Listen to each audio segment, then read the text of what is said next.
ਤਰਜਮਾਨ ਤੇ ਜਿਹੜਾ ਤਰਜਮਾਨ ਹੀ ਹੁੰਦਾ हामिद भाई बहुत बहुत जी सदर साहब इधर नाम हो इधर सदर साहब खान साहब इधर आओ खान साहब इधर फोटो सदर यार फोटो बनाई इधर बना भी जमान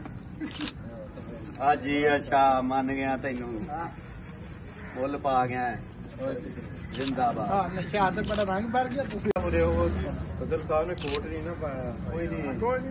एकदम सदर ही टोपी का पाई करदा ना ਜਿਹੜੀ ਸਦਾਰਾ ਤਲ हाँ सारा ताली शुक्र आप ਬੜਾ मियां विक्की साहब नु आज तो हर को मियां यार कटिया गया भाई बंदा बहुत